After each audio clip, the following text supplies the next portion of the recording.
Hello friends, आज हम बात करने वाले हैं चाइना के एक very famous, very popular and romantic C drama love in the age of divorce के एपिसोड नंबर 9 के बारे में। एपिसोड 1 to 8 मेरे चैनल पर ऑलरेडी अवेलेबल हैं और आप अब तक की स्टोरी उन्हें देखकर जान सकते हैं।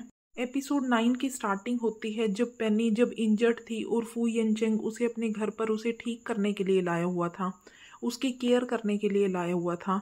और एक रात जब पेनी सोई होती है तब फू येनचेंग उसी के साथ बेड के साथ में फर्श पर ही लेट चुका था। पेनी की रात को नींद खुली थी और पेनी ने देखा था कि फू येनचेंग उसी रूम में फर्श पर लेटा है। पेनी अब फू येनचेंग को देख रही थी हर एंगल से, और उसे हर एंगल से वो हैंडसम और स्मार्ट ही नजर आ रहा होता है। पेनी आज फू येनचेंग को देखते देखते उसके इतना करीब आ चुकी थी कि येनचेंग की तभी नींद खुल जाती है और वो उसी वक्त पेनी को किस कर देता है। पेनी जो इस किस के बाद काफ़ी ज़्यादा शॉक्ड थी, हैरान हो चुकी थी, उसे समझ में ही नहीं आया था कि वो क्या करे। और इसके बाद पेनी अब वहाँ से उठकर बाहर चली गई होती है। अगला दिन होता है। फू येनचेंग आज पेनी के लिए एक सूप बनाकर लाया हुआ था। वो जल्द से जल्द पेनी को अब रिकवर करवा लेना चाहता था, उसे ठीक कर देना चाहता था। पेनी ने जैसे ही आज इस सूप को पिया था उसे इस सूप का टेस्ट कुछ कड़वा लगता है, और ये सुनकर अब येनचेंग वहीं पर पड़ी हुई एक कैंडी खाकर पेनी को किस कर देता है और फिर पूछ रहा होता है कि क्या अभी भी उसका टेस्ट उतना ही कड़वा है जितना थोड़ी देर पहले था। पेनी जो अब फिर से आज फू येनचेंग की इस हरकत के बाद काफ़ी ज़्यादा शॉक्ड थी, अब उसे मना कर रही होती है कि नहीं, अब कुछ भी कड़वा नहीं बचा हुआ है।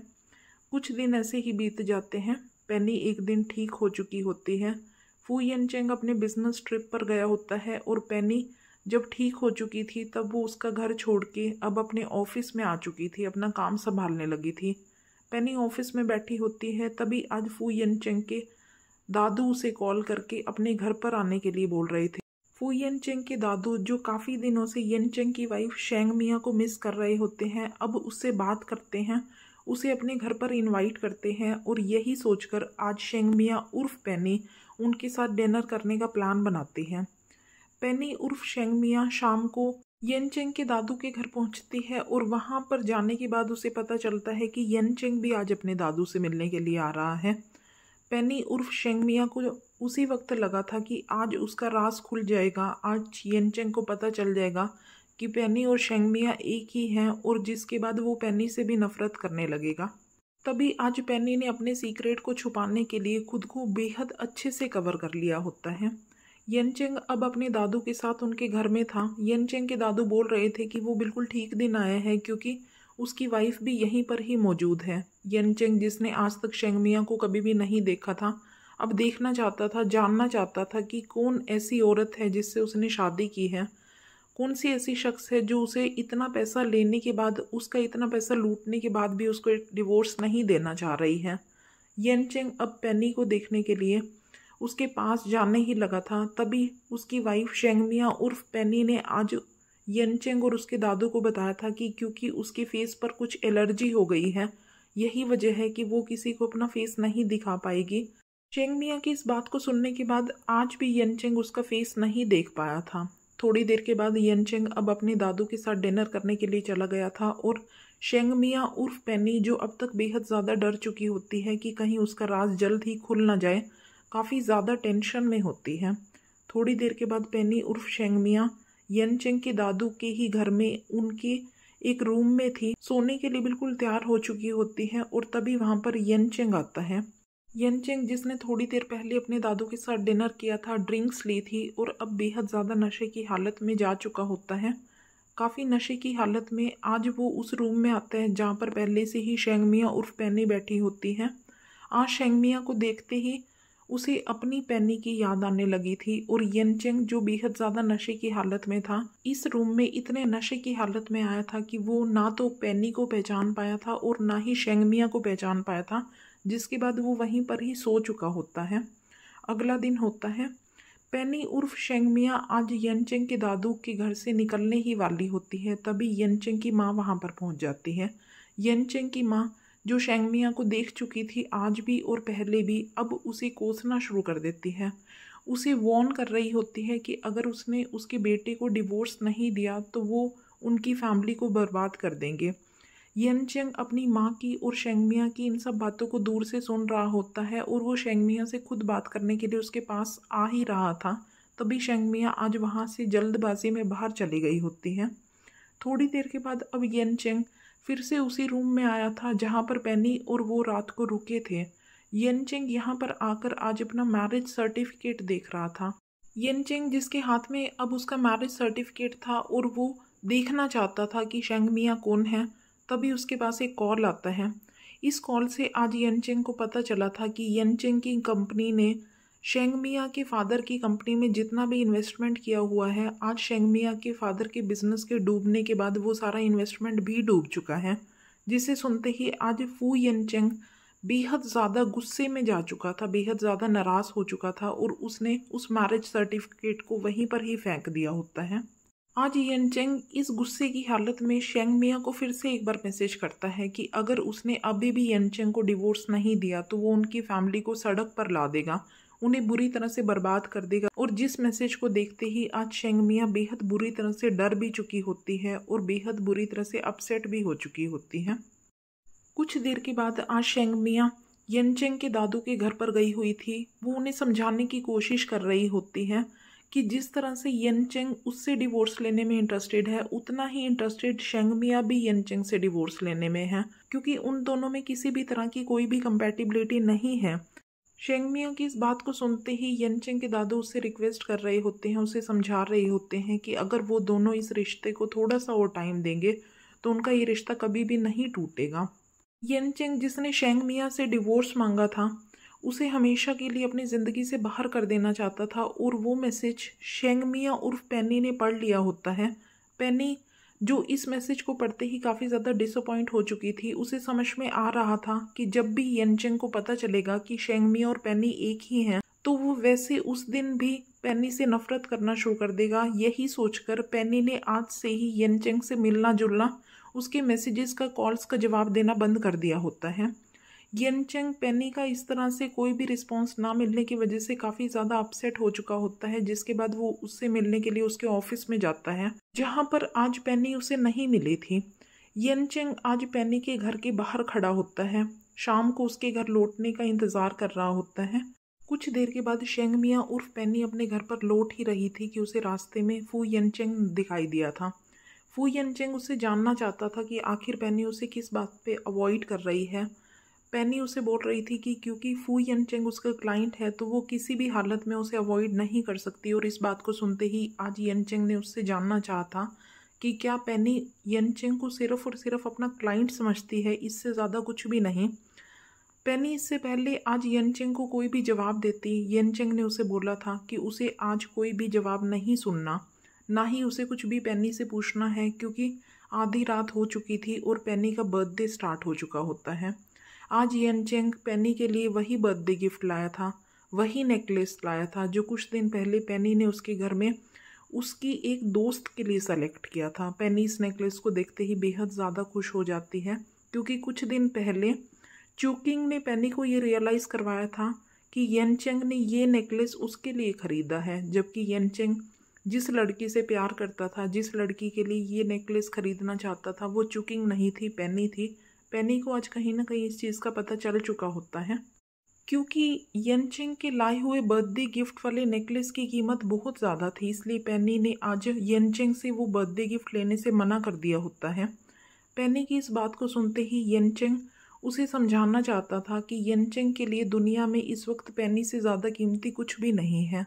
और पेनी को ये बताते बताते आज येनचेंग ने उसे किस करना शुरू कर दिया होता है। पेनी जो येनचेंग की इस किस को अवॉइड करना चाहती थी, रोकना चाहती थी, थोड़ी देर के बाद येनचेंग की किस करने के बदले उसे किस करने लगी थी। येनचेंग जो कब से पेनी से बहुत ज़्यादा प्यार करता है, आज उसे बताना चाहता है कि वो उससे बेहद ज़्यादा प्यार करता है। येनचेंग जो अब पेनी को उसके घर पर ही लेकर आया हुआ था, उससे बेहद ज़्यादा प्यार कर रहा होता है। पेनी जिसे अब तक याद नहीं था कि वो येनचेंग से नाराज़ है, वो उसे प्यार करने लगती है। येनचेंग और पेनी अभी दोनों प्यार में ही थे। तभी उसी वक्त पेनी को आज अचानक याद आता है कि येनचेंग ने थोड़ी देर पहले पेनी उर्फ शेंगमिया को एक मैसेज किया था, जिसमें उसने लिखा था कि अगर शेंगमिया ने उसे जल्द से जल्द डिवोर्स ना दिया तो वो उन्हें बर्बाद कर देगा, उन्हें तबाह कर देगा, उनकी फैमिली को सड़क पर ले आएगा। और इतना सोचते सोचते आज पेनी उर्फ शेंगमिया ने खुद से यनचेंग को दूर करने की कोशिश की थी। वो उसे बता रही होती है कि क्योंकि पेनी की शादी हो चुकी है, वो अपने हस्बैंड से बेहद ज़्यादा प्यार करती है, इसलिए वो यनचेंग को प्यार नहीं करना चाहती और ना ही यनचेंग से प्यार कर पाएगी। यनचेंग आज पेनी की इस बात को सुनते ही बेहद ज़्यादा हैरान हो चुका होता है। वो उसे जानना चाहता है कि उसका हस्बैंड कौन है, उसने किससे शादी की हुई है। पेनी, जिसने अभी थोड़ी देर पहले यनचेंग को खुद से दूर करने के लिए एक झूठ बोला था और उसे नहीं पता था कि अगर यनचेंग ने उसके हस्बैंड का नाम पूछा तो वो क्या बताएगी, अब बिना सोचे समझे अपने बिजनेस पार्टनर हाकिंग का नाम बता रही होती है। आज यनचेंग पेनी के हस्बैंड का नाम सुनकर बेहद ज़्यादा हैरान हो चुका था। उसे यकीन ही नहीं आ रहा था कि पेनी मैरिड है, जिसका उसे आज तक पता ही नहीं था। यनचेंग आज पेनी, उसकी मैरिड लाइफ, उसके हस्बैंड के बारे में सुनकर बेहद ज़्यादा अपसेट होकर अब पेनी के घर से अपने घर पर आ चुका होता है।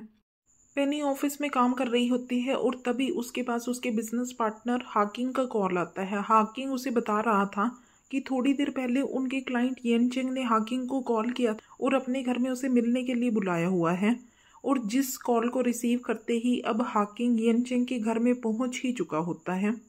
कुछ देर के बाद आज यनचेंग के घर में यनचेंग और हाकिंग एक दूसरे के सामने बैठे होते हैं।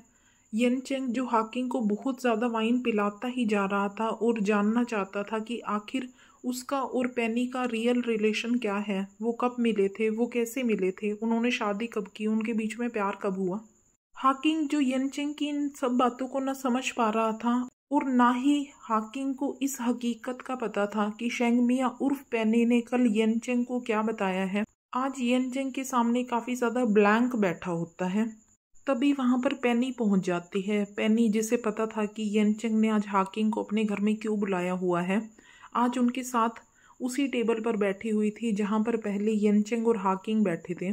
पेनी आज यनचेंग के हर सवाल का जवाब दिए जा रही थी और उसने बीचों बीच में हाकिंग को भी समझा दिया होता है कि क्योंकि यनचेंग को शायद लगता है कि हाकिंग और पेनी हस्बैंड वाइफ है, इसलिए हो सके तो हाकिंग यनचेंग के सामने वैसा ही बिहेव करे। जिस बात को सुनकर आज हाकिंग को समझ में ही नहीं आ रहा था कि आखिर यनचेंग को उनकी किस बिहेव से लगा है कि वो दोनों कपल हैं। यनचेंग, जो आज पेनी और उसके हस्बैंड के बारे में कोई भी सच सामने नहीं ला पाया था, अब उन्हें कल अपने कंट्री हाउस में बुलाता है। अगला दिन होता है। पेनी और उसका बिजनेस पार्टनर आज यनचेंग के बुलावे पर, उसके इनविटेशन पर आज उसके कंट्री हाउस, कंट्री क्लब में पहुंचे हुए थे। पेनी और उसका बिजनेस पार्टनर आज पूल में एक साथ जाकर यनचेंग को दिखाना चाहते थे कि वो एक कपल हैं। अभी थोड़ी देर के बाद आज यनचेंग अपने एक असिस्टेंट को पेनी से हाकिंग को दूर करने के लिए भेजता है। यनचेंग का ये असिस्टेंट आज हाकिंग को बातों में बहलाकर वहां से पेनी से दूर लेकर चला गया था। पेनी, जो इस वक्त पूल में थी, और यनचेंग तभी पेनी के पास आता है और आज उसे फिर से किस करना शुरू कर देता है। पेनी, जिसे अंदाज़ा ही नहीं था कि वो पूल में इस वक्त अकेली नहीं थी, यनचेंग उसके साथ था, एकदम से काफ़ी ज़्यादा शॉक में चली जाती है। वो यनचेंग से लगातार दूर जाने की कोशिश कर रही थी और यनचेंग उसे अपने करीब लाना चाहता था, उसे किस करना चाहता था, उसे बताना चाहता था कि वो उससे बेहद ज़्यादा प्यार करता है। कुछ देर के बाद यनचेंग अब पेनी को ज़बरदस्ती एक चेंजिंग रूम में लाया हुआ था। आज वो उसे फिर से किस कर रहा था, उसे बता रहा था कि पेनी हर हाल में यनचेंग को चूज़ करे क्योंकि हाकिंग उसके लायक है ही नहीं। पेनी, जो हर हाल में यनचेंग से दूर चले जाना चाहती थी, उसे पता था कि यनचेंग को जैसे ही उसकी रियलिटी का पता चलेगा कि वो उसकी वाइफ शेंगमिया है, वो उसे नफरत करने लगेगा। कुछ देर के बाद पेनी और उसका बिजनेस पार्टनर आज अपने इंटीरियर डिज़ाइनिंग कंपनी में एक प्रोजेक्ट डिस्कस कर रहे होते हैं। तभी उन्हें पता चलता है कि उनका क्लाइंट फू यनचेंग वहाँ पर आया है। फू यनचेंग का नाम सुनते ही आज पेनी अपने बिजनेस पार्टनर की गोद में बैठ गई थी और यनचेंग को दिखाना चाहती है कि वो उसका हस्बैंड है, उनके रिलेशन में कोई भी प्रॉब्लम नहीं है। यनचेंग के आते ही आज पेनी का बिजनेस पार्टनर हाकिंग वहाँ से एक प्रोजेक्ट के लिए बाहर चला जाता है। अब यनचेंग और पेनी एक साथ थे। तभी पेनी आज अपने ऑफिस से बाहर जाने की कोशिश कर रही होती है, यनचेंग से दूर जाने की कोशिश कर रही होती है और यनचेंग ने आज पेनी को वहाँ से जाने ही नहीं दिया था येन चेंग जो बार बार पेनी को किस करता ही जा रहा था। पेनी आज उसे बेहद ज़्यादा रोकने की कोशिश कर रही थी, लेकिन येन चेंग उसे बार बार बताना चाहता था कि पेनी से वो बहुत ज़्यादा प्यार करता है। पेनी जो येन चेंग को खुद से दूर करने की कोशिश कर रही थी और येन चेंग पेनी के और भी ज़्यादा करीब आता जा रहा था। आज येन चेंग ने पेनी को समझा दिया होता है कि वो पेनी का डिवोर्स करवा कर रहेगा और पेनी का डिवोर्स होते ही वो पेनी को हमेशा के लिए अपना बना लेगा। अगला दिन होता है। फू येन चेंग आज अपने असिस्टेंट के साथ अपने घर से बाहर निकलता है और वो बाहर आते ही देखता है कि पेनी का हस्बैंड, उसका बिजनेस पार्टनर हाकिंग, किसी लड़की के साथ बिजी दिखाई दे रहा होता है। येन चेंग ये देखते ही बेहद ज़्यादा खुश हो जाता है। येन चेंग जिसे लग रहा था कि पेनी के हस्बैंड का एक्स्ट्रा मैरिटल अफेयर चल रहा है और वो जल्द ही इसी बेसिस पर पेनी का हाकिंग से डिवोर्स करवा देगा, अब अपने असिस्टेंट चेन को हाकिंग के पीछे लगा देता है। येन चेंग जिसकी पेनी से शादी करने की उम्मीदें और भी ज़्यादा बढ़ चुकी होती हैं, और यहीं पर love in the age of divorce का एपिसोड नंबर 12 ख़त्म हो जाता है। उम्मीद है आपको ये एपिसोड पसंद आया होगा। अच्छा लगा हो तो लाइक ज़रूर कीजिएगा, शेयर ज़रूर कीजिएगा, और अगर आपने मेरे चैनल को अभी तक सब्सक्राइब नहीं किया तो आज अभी सब्सक्राइब करके हमसे हमेशा के लिए जुड़ जाइए। अगले कुछ बेहतरीन वीडियोस के साथ आपसे फिर से मुलाकात होगी। Thank you.